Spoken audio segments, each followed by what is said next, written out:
அறிவியல் சிந்தனைக்குள் சீரீஸ்ல நம்ம இன்னைக்கு பார்க்கக்கூடிய கொஸ்டின், பின் வருவனவற்றுள் நியூட்ரான் இல்லாத அணு எது? Helium, hydrogen, oxygen, nitrogen. 4 option கொடுத்திருக்காங்க.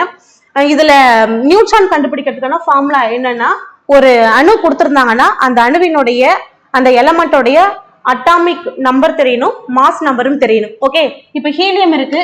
ஹீலியத்துக்கு ஹீலியம் அட்டாமிக் நம்பர் 2, இது 4. Hydrogen 1H1, oxygen 816, nitrogen 714. Okay, கீழே இருக்கிறது எல்லாமே அணியன், மேல இருக்கிறது நிறையன். இப்போ இதுக்கு பார்த்தோம்னா இதுல எத்தனை நியூட்ரான் இருக்கு அப்படின்னு கேட்டா, ஹீலியத்துல இருக்கக்கூடிய நியூட்ரான் 2, ஹைட்ரஜன்ல இருக்கக்கூடியது 0, ஆக்சிஜன்ல இருக்கக்கூடியது 8, நைட்ரஜன்ல இருக்கக்கூடியது 7. இதை நான் எப்படி கண்டுபிடிச்சேன் அப்படின்னா, இதுக்கு ஒரு ஃபார்முலா இருக்கு. அதுதான் A-Z அப்படின்ற சொல்லக்கூடிய ஃபார்முலா. அந்த A-Z அப்படின்ற ஃபார்முலா நம்ம யூஸ் பண்ணணும்.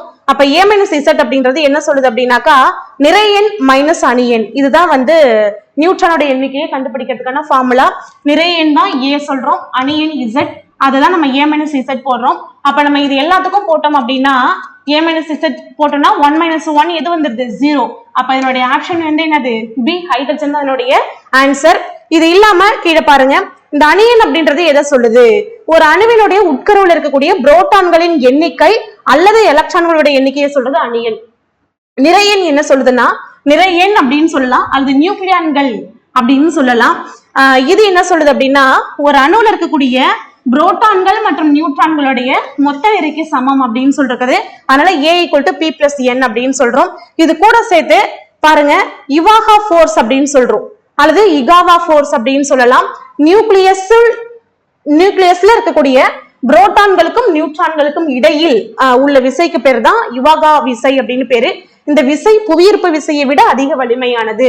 அப்ப யாருக்கும்னா புரோட்டான்களுக்கும் நியூட்ரான்களுக்கும் இடையில உள்ள நியூக்ளியஸ்னா அணுக்கரு, உட்கருவில் இருக்கக்கூடிய புரோட்டான்களுக்கும் நியூட்ரான்களுக்கும் இடையில உள்ள விசை தான் இவாகா ஃபோர்ஸ். இது புவியீர்ப்பு விசையை விட அதிக வலிமையானது அப்படின்னு சொல்றாங்க.